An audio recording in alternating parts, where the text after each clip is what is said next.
이스라엘 자손이 이와 같이 성막 곧 회막의 모든 역사를 마치되 여호와께서 모세에게 명령하신 대로 다 행하고 그들이 성막을 모세에게로 가져왔으니 곧 막과 그 모든 기구와 그 갈고리들과 그 널판들과 그 띠들과 그 기둥들과 그 받침들과 붉은 물을 들인 숫 양의 가죽 덮개와 해달의 가죽 덮개와 가리는 휘장과 증거계와 그 채들과 속죄소와 상과 그 모든 기구와 진설병과 순금 등잔대와 그 잔 곧 버려놓은 등잔대와 그 모든 기구와 등유와 금 제단과 관유와 향기로운 향과 장막 휘장 문과 놋 제단과 그 놋 그물과 그 채들과 그 모든 기구와 물두멍과 그 받침과 뜰의 포장들과 그 기둥들과 그 받침들과 뜰문의 휘장과 그 줄들과 그 말뚝들과 성막 곧 회막에서 사용할 모든 기구와 성소에서 섬기기 위한 정교한 옷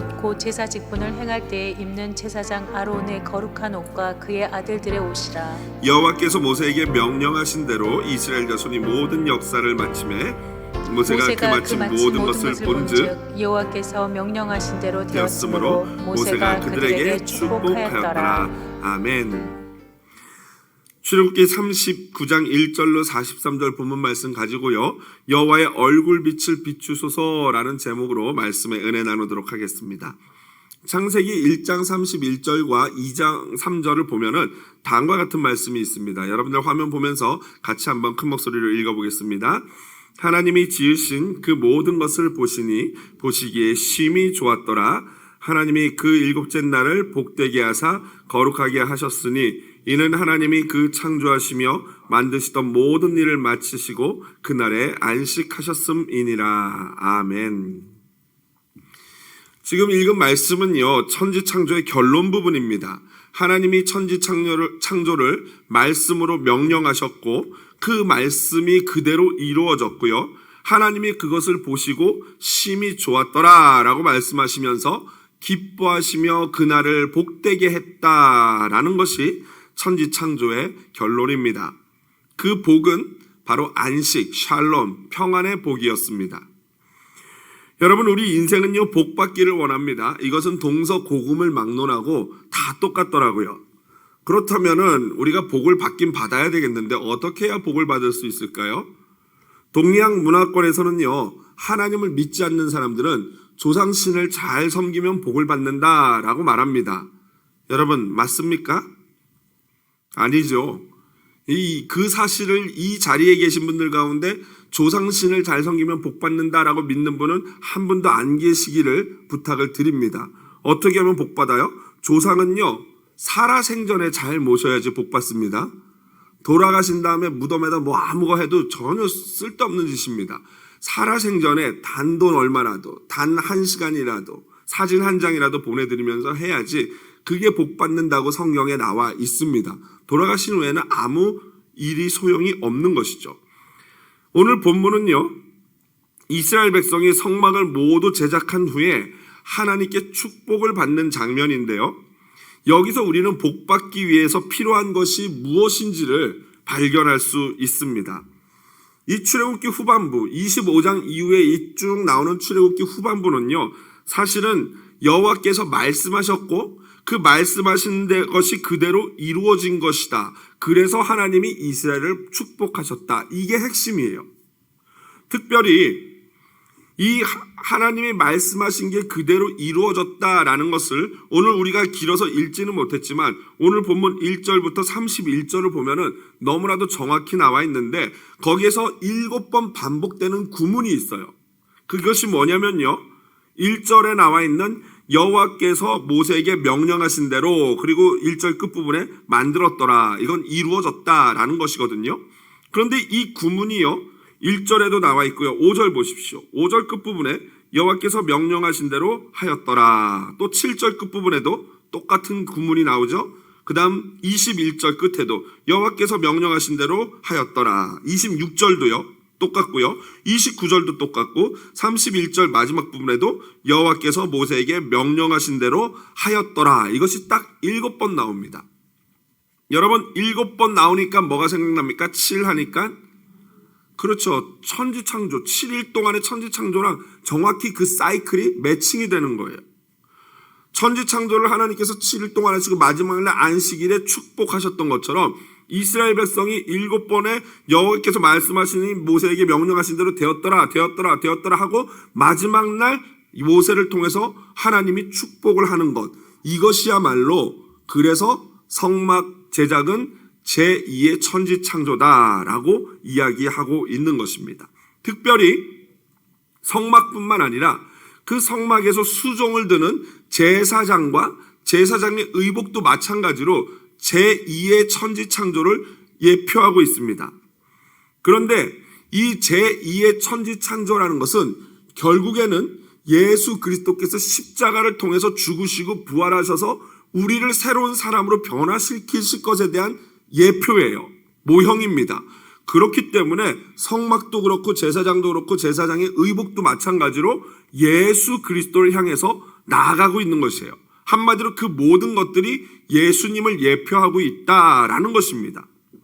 그래서 예수님은 우리가 죄로 말미암아 하나님과의 깨어져 버린 관계를 십자가에서 죽으시고 부활하심으로 말미암아 새롭게 창조하시고 우리를 하나님과 다시 하나님의 자녀로 연결시켰던 것입니다. 이게 바로 예수님이 하실 새로운 창조고 성막과 제사장과 제사장의 의복이 예수님이 이렇게 하실 것을 그 안에 예고편처럼 담고 있었던 것입니다.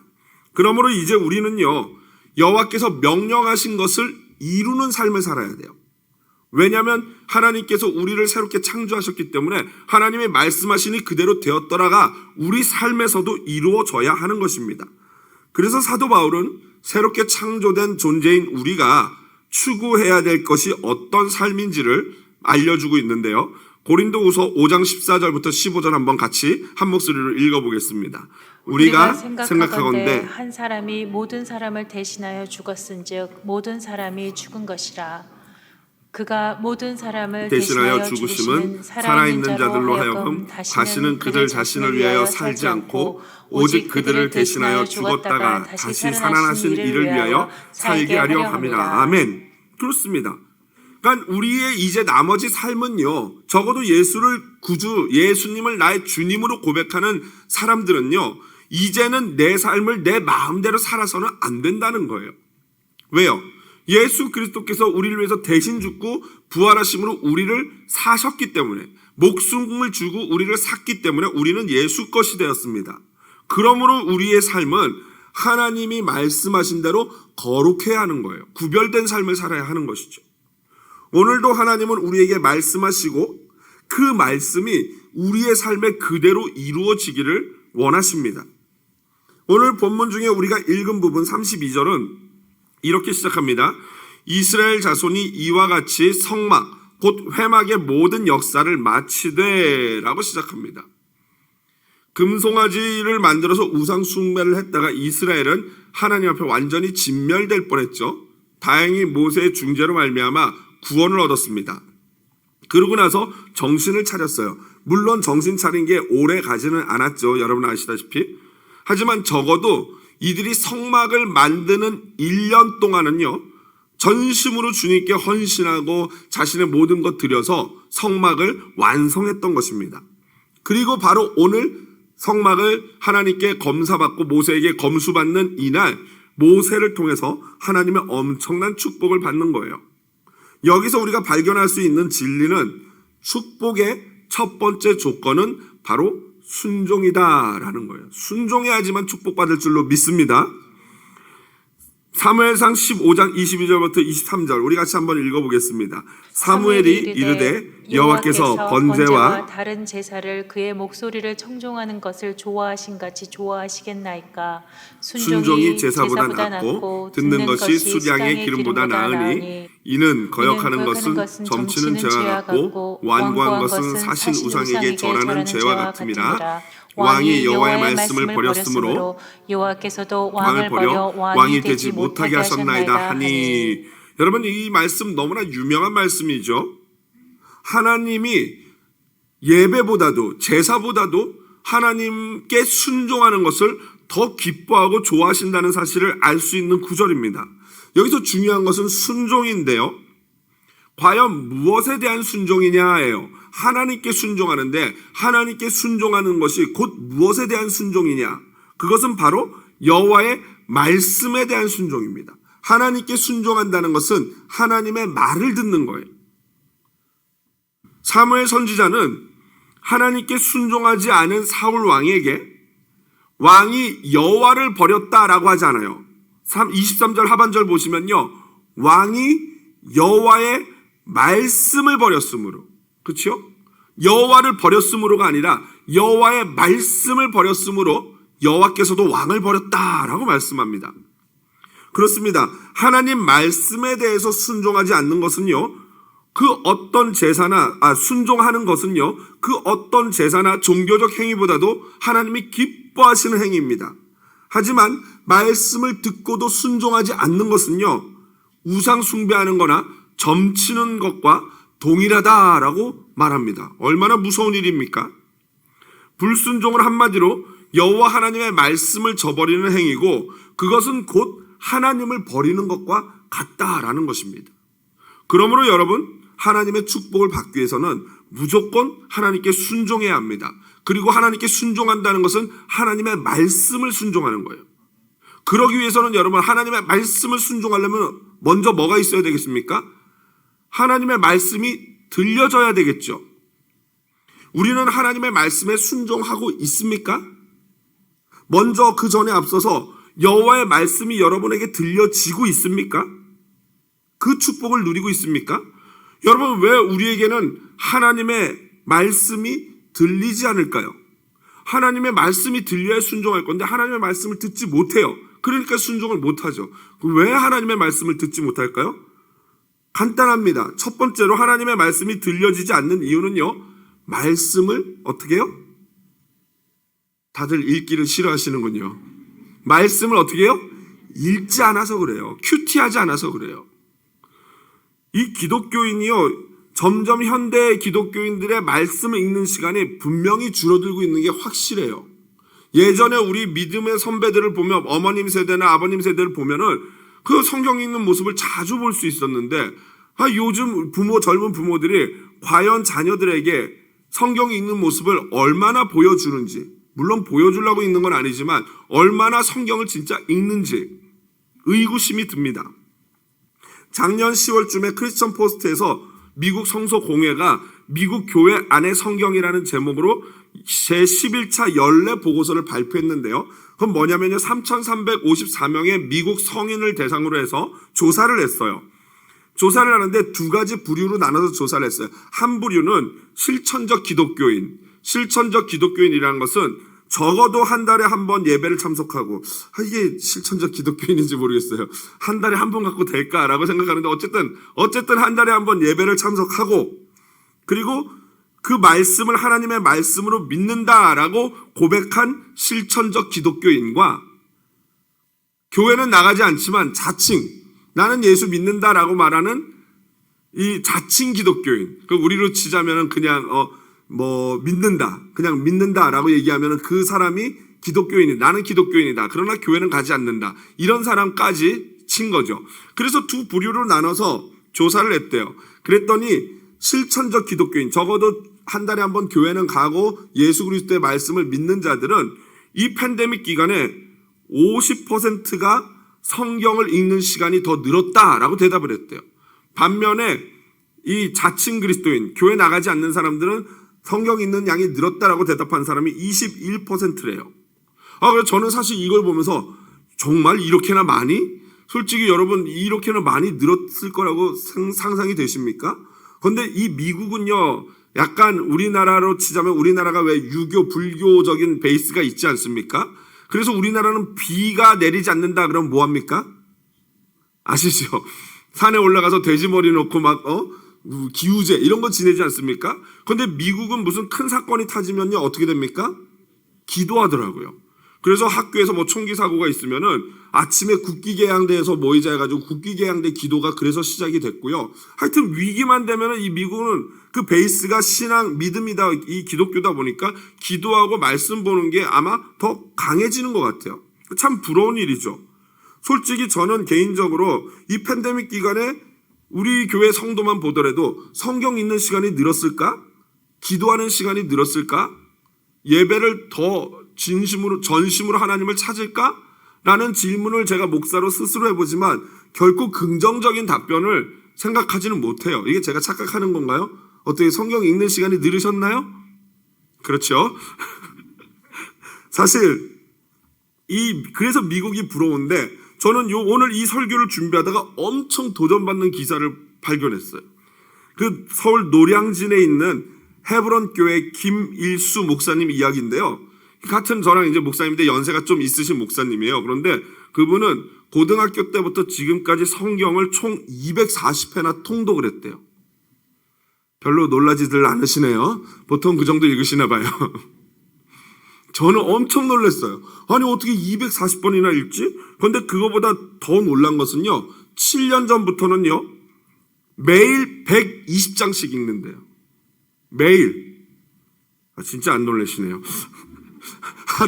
하루 2시간 반을 성경을 읽는데요. 120장을. 여러분 하루에 120장씩 읽으면 어떤 일이 벌어지는지 아십니까? 한 달에 성경을 3번 읽게 돼요.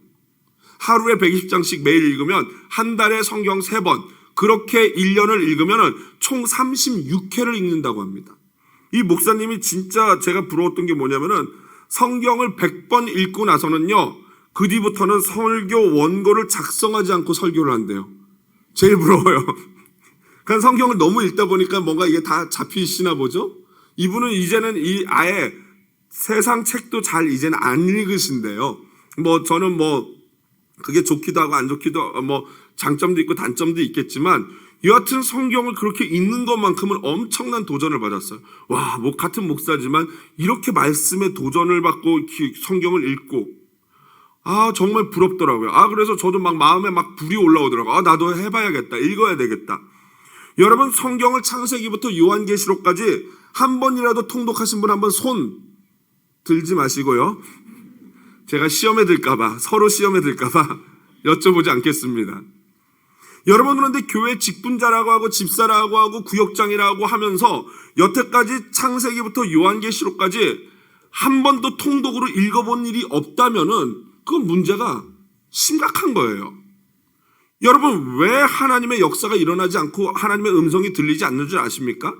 하나님의 말씀을 읽지 않기 때문이에요. 여러분 하나님의 말씀은 능력인 줄로 믿습니다. 그 자체로. 여러분 저희가 노력하잖아요. 인격적으로 좀 성숙해져야겠다. 예수님 닮고 싶다. 이러면서 무던히도 애를 쓰고 기도도 하고 하는데 잘 됩니까? 안 됩니까?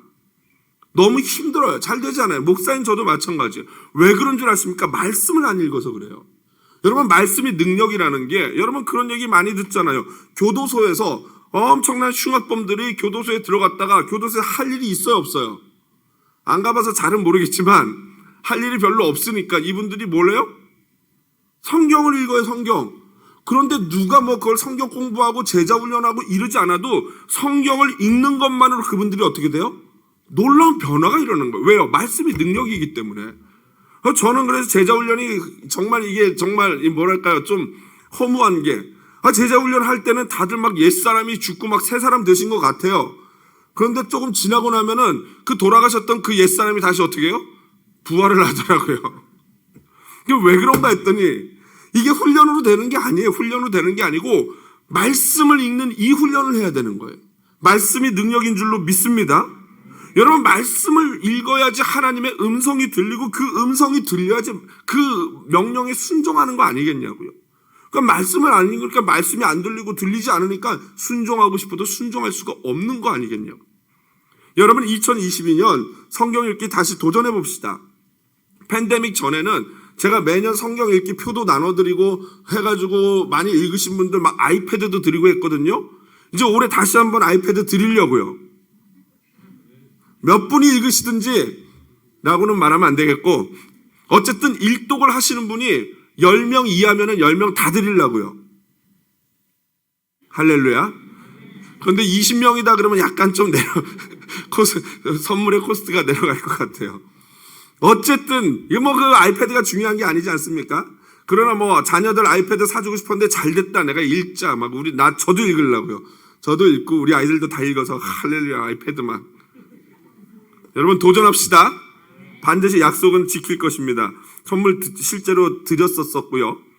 다시 부활해서 말씀이 있는 훈련을 우리가 해야 됩니다. 두 번째로 하나님의 말씀을 듣지 못하는 이유는요, 내게 필요한 말씀이 아닌 내가 듣고 싶은 말씀만 들으려 해요. 앞에 말씀을 읽지 않고 큐티하지 않는 것은 개인적인 훈련의 부족이라면은, 두 번째, 내게 필요한 말씀이 아닌 내가 원하는 말씀만 들으려고 하는 것은 공적 훈련의 부족이에요. 여러분, 설교는 하나님의 말씀인 줄로 믿습니다. 그런데 설교를 듣는 성도님들의 마음 태도에 문제가 있는 경우가 있어요. 물론 설교를 하는 저는 설교자인 내가 문제다라고 늘 생각을 하고 늘 그 부분에서 이 가슴앓이를 하는 사람입니다. 설교자는 다 그러니까요. 그런데 여러분, 어떤 설교자든지 간에요, 3년 정도 그 사람의 설교를 계속 들으면요, 그것도 새벽 예배 6번, 금요 기도회 1번, 주일 예배 1번, 일주일 동안 총 7번의 설교를 하면요, 더 이상 나갈 게 없어요. 마치 치약 짜내듯이 그냥 짜고 또 짜고, 그 다음에 책 어떻게든 책 구해가지고 읽어서 막 해도 그 얘기가 그 얘기예요. 솔직히 여러분, 성경 간단하지 않습니까? 결론 나 있어요. 결론이 뭐예요? 버킹검이에요? 결론은 버킹검이 아니고 뭐예요? 예수예요. 성령 충만이에요. 기도예요. 말씀이에요. 이거밖에는 결론이 없어요. 이 뻔한 얘기를 3년 동안 계속 들으면은 신선함이 사라져요. 그건 어떤 목사든지 그래요. 좀 더 실력 있는 목사님 같은 경우는 한 7년 정도 가는 것 같더라고요. 이찬수 목사님 같은 분들은요, 막 그냥 엄청 노력하시니까 신선함이 7년 가지만, 그러나 연수가 좀 기냐 짧으냐 뿐이지 똑같아요. 그런데 만일 여러분, 우리 교회 오신 지 벌써 3년이 지났고 우리 초기부터 멤버였던 분들이 아직까지도 우리 예배에서 저의 말씀을 통해서 은혜를 받는다? 그분은요, 제 실력이 아니라 그분의 영적인 영성이 엄청난 거예요. 적어도 그분은 확신하건대 하나님과의 관계가 분명히 살아있는 분이에요. 그렇게 하나님과의 관계가 살아있는 분은요, 어떤 예배를, 어떤 말씀을 들어도 그 안에서 은혜를 받고 하나님과의 접촉점을 찾아냅니다. 여러분, 이게 바로 실제 영적인 여러분의 실력이에요. 여러분, 어쩌다 오시는 부흥의 강사로 오시는 분의 말씀 들으면 은혜가 돼요, 안 돼요? 왜 돼요? 그분하고 나하고는 아무런 상관이 없어요. 그냥 그분의 말씀을 어떻게 들어요? 인간적인 얘기로 듣는 게 아니고 그냥 순수한 하나님의 말씀으로 듣기 때문에 그 말씀이 은혜가 되는 거예요. 유튜브 가서도 여러분 목사님들 설교 찾아보세요. 그 목사님이 나랑 아무런 상관이 없으니까 그냥 목사님이 말하는 설교를 그냥 말씀, 하나님의 말씀으로 순수하게 들어요. 그러니까 당연히 은혜가 되죠. 그런데 이 자기네 섬기는 교회에서 듣는 말씀은 어떤 말을 하면은 이렇게 생각하죠. 저 종이 오늘 나를 치시는구나. 그렇게 듣다 보니까 하나님의 음성이 아니라 인간의 소리로 들리는 거예요. 그러다 보면은 그 말씀이 은혜가 되겠습니까? 당연히 저 목사님 저러니까 나한테 삐져서 그러는구나, 나한테 화나서 그러는구나. 그러니까 말씀이 아닌 게 되는 거죠. 여러분, 이 놀라운 게 뭔지 아십니까? 예수님이 이 땅에 오셨잖아요. 인간의 몸을 입고 오셨잖아요. 그런데 예수님은 인간의 몸을 입고 계시지만 사실은 누구세요? 하나님이세요. 여러분, 하나님이 직접 오셔서 주옥과 같은 말씀을 전하셨어요. 여러분, 그 말씀 듣고 싶지 않습니까? 그 말씀 들으면 다 뒤집어질 것 같지요. 그런 일들도 있었어요. 그 말씀 듣고 변화되는 사람이 있었어요. 그런데 그 하나님 입에서 직접 나오는 말씀을 듣고도 이를 가는 사람들이 있었어요. 누구예요? 바리새인 서기관들. 하나님이 직접 말하는데도 변화될 생각이 없고 이를 갈아요. 왜 그랬을까요? 그들은요, 예수님의 말씀을 하나님의 말씀으로 절대 안 들었어요. 뭘로 들었어요? 저 젊은 청년이 야망 있는 저 녀석이 우리 기득권을 뺏어가려고 그러는구나. 정치적으로, 관계적으로 예수님의 말씀을 듣기 시작했어요. 그러다 보니까 말씀이 아닌 정치적인 선동으로 느껴지니까 괘씸한 거 아닙니까? 그러니까 저 청년은, 저 예수라는 저놈 야망가네, 저거 죽여야 되겠네, 이렇게 되는 거죠. 도저히 은혜를 받을 수가 없습니다. 여러분, 오늘부터 나의 이런 생각을 좀 뒤로 하시고 순수하게 하나님의 말씀을, 하나님의 앞에 말씀 앞에 이 설교를 하나님의 말씀이라고 생각하고 그 말씀에 내 자신을 노출시켜 보십시오. 오늘 같은 말씀에 하나님의 말씀으로 자신을 노출시키시면 어떤 메시지를 듣냐면요, 하나님께서 여러분에게 직접 성경 읽어라 라고 강력하게 촉구하는 하나님의 음성을 들으실 수 있을 것입니다. 그 음성을 듣는 축복을 누리시기를 주님의 이름으로 축복드립니다. 여호와 하나님은 명령하셨고 이스라엘 백성은 듣고 순종하여 축복받았습니다. 그런데 그 중간에 중요한 존재가 한 명 있었는데 바로 모세죠. 모세는 여호와께 명령을 받아서 이스라엘 백성에게 전달했고 이스라엘 백성들이 그 모든 것을 순종한 후에 그들이 만들어낸 성막 재료들과 자재들을 가지고 검사를 했어요. 그리고 나서 하나님의 말씀대로 이루어진 것을 보고 온 마음을 다해서 하나님을 대신하여 축복합니다. 창세기 1장 보면은 거기 보면 말씀하시는 분이 하나님, 천지를 만드신 분도 하나님, 축복하시는 분도 하나님이에요. 그게 첫 번째 천지 창조라면은 두 번째 이 천지 창조라고 하는 성막의 창조는 하나님은 말씀하셨고 모세는 그걸 전했고 이스라엘 백성이 순종했고 그리고 하나님이 축복하셨고 모세는 하나님 대신 이스라엘 백성을 축복합니다. 그러니까 천지 창조는 하나님이 다 하셨지만 이제 두 번째 새 창조, 성막의 창조는 모세라는 중요한 매개체, 중간 중재자가 있어서 가능했었던 일입니다. 여기서 중요한 두 번째 영적인 의미를 발견하는데 바로 모세라는 중재자예요. 그런데 이 모세가 누구를 상징하고 있습니까? 바로 예수 그리스도인 줄로 믿습니다. 그러니까 예수님은요, 십자가에 죽으시고 부활하심으로 말미암아 저와 여러분을 하나님의 아름다운 성막으로 만드셨다라는 것을 오늘 이 본문이 보여주고 있는 것입니다. 모세라는 존재를 통해서 이렇게 했던 것처럼 이제 4,000년 뒤에는 예수 그리스도, 진짜 모세의 원형이신, 오리지널이신 예수가 그 일을 행할 것이다 라는 것을 보여주는 게 오늘 본문이에요. 그래서 예수님은 친히 성막이 되셔서 우리를 새롭게 하셨다는 이거를 사도 바울은 다음과 같이 우리에게 말했습니다. 같이 고린도후서 5장 17절 읽어보도록 하겠습니다. 그런즉 누구든지 그리스도 안에 있으면 새로운 피조물이라 이전 것은 지나갔으니 보라 새 것이 되었도다. 아멘. 우리는 중보자 되시는 예수 그리스도 안에서 늘 새로운 피조물인 줄로 믿습니다. 이제 예전 것들은 다 버려버리십시오. 그리고 오늘부터 결단하시고 말씀을 읽겠다라고 시작하십시오. 말씀을 정리합니다. 모세는 하나님의 대행자, 곧 예수 그리스도의 모형이 되어서 이스라엘을 축복했습니다. 어떤 축복이었을까요? 사람들이 원하는 복은 다양합니다. 그러나 대부분은 결국 보면요, 자신과 가족들의 신변과 관련된 것이죠. 물질적인 복을 받아서 나와 내 자녀 그리고 우리 부모님이 좀 더 편안하고 안정감 있게 생활하기를 원합니다.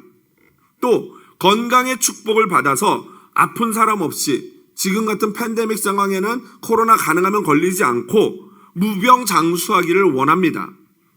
또 관계의 축복을 받아서 좋은 배우자 만나고 하는 일마다 잘 되고 또 하는 일에 도움을 주는 좋은 파트너를 만나는 복을 받기를 기도하고 있습니다. 여러분, 이런 것들은요 참으로 귀한 복이죠. 우리가 기도해야 합니다. 저 역시 기도하는 바이고 우리 모든 성도님들 가정에 이러한 축복이 있기를 날마다 기도하고 있습니다. 이러한 축복이 있기를 주님의 이름으로 다시 한번 축복드립니다. 모세 오경에서도 모세도 여러 번 이러한 축복을 이스라엘 백성들을 위해서 빌어줬어요. 그런데 이 하나님을 잘 믿고 삶의 평안을 누리는 것이야말로 귀한 축복인데 절대로 부인할 수 없고 부정해서도 안 되는 축복인데 이거보다 좀 더 근원적이고 근본적인 축복이 있어요. 물질적 복, 관계의 복, 건강의 복, 이 복들은요 사실 바로 이 근원적인 복의 그림자에 불과합니다. 이 근원적인 복이 있어야지만 물질, 관계, 건강의 복이 이루어지는 것이고 그것이 이 근원적인 복이 있을 때 이 복들이야말로 우리에게 진짜 의미가 있는 복이에요. 오늘 본문 43절 한번 보실까요? 이렇게 돼 있어요. 여호와께서 명령하신 대로 되었으므로 모세가 그들에게 축복하였다. 그런데 그 축복이 뭐냐? 그 여러분들 성경 보시면요, 이 관주 성경은 자그마한 글씨로 옆에 이 구절들이 써 있습니다. 그 있는 성경들은 여러분 한번 찾아보시면 좋습니다. 성경 읽을 때도 그런 것들을 찾아보시면 도움이 되는데요. 오늘 43절에 보니까 자그마한 글씨로 끝에 민수기 6장 23절 27절, 이게 무슨 내용일까요? 제가 찾아왔습니다. 화면 보면서 마음을 담아서 같이 한번 읽어보겠습니다. 여호와는 내게 복을 주시고 너를 지키시기를 원하며 여호와는 그의 얼굴을 내게 비추사 은혜 베푸시기를 원하며 여호와는 그 얼굴을 내게로 향하여 드사 평강 주시기를 원하노라 할지니라 하라. 그들은 이같이 내 이름으로 이스라엘 자손에게 축복할지니 내가 그들에게 복을 주리라. 아멘. 이거는 하나님께서 제사장 제도를 세우면서 아론과 그의 아들들이 이렇게 이스라엘 백성을 축복 기도하라고 부탁한 거예요. 그런데 그 축복의 핵심이 뭐예요? 여호와, 여호와, 여호와. 그 축복의 핵심은 물질적 건강, 관계, 이것도 맞지만 그 전에 앞서서 여호와가 내게 복을 주시고 여호와가 너를 지키시고 여호와는 그의 얼굴을 내게 비추사 은혜 베푸시고 여호와는 그 얼굴을 내게로 향하여서 평강 주시길 원하노라. 내 이름으로, 여호와의 이름으로 이스라엘 자손을 축복하라는 거예요. 여러분, 여기 어디도 물질적으로 잘 되고 건강 이게 없어요. 여호와의 얼굴빛이 비출 때 그들의 삶에 뭐가 있어요? 평강, 샬롬이 임할 줄로 믿습니다. 그러니까 우리가 받아야 될, 원해야 될 진정한 축복은 사실은 여호와의 얼굴빛이 우리에게 비춰지는 축복이에요. 여호와의 얼굴빛이 비춰진다는 것은 하나님과의 관계고 하나님이 우리를 주목해서 본다는 것이에요. 마치 아버지와 어머니가 그 어린아이를 그 얼굴에서 눈을 떼지 못하고 그 아이를 사랑하면서 눈에서 꿀 떨어지는 눈으로 바라보는 그것이 여호와의 얼굴빛이 우리에게 비춰주는 거예요. 오늘 올 한 해 이러한 축복이 있기를 주님의 이름으로 축복드립니다. 저와 여러분 진정으로 이 복받은 자인 줄로 믿습니다. 올 한 해 넘치는 여호와의 얼굴빛 가득한 우리 성도님들 되시기를 주님의 이름으로 다시 한번 축복드립니다. 우리 그 믿음으로 이 찬양같이 힘있게 찬양합니다.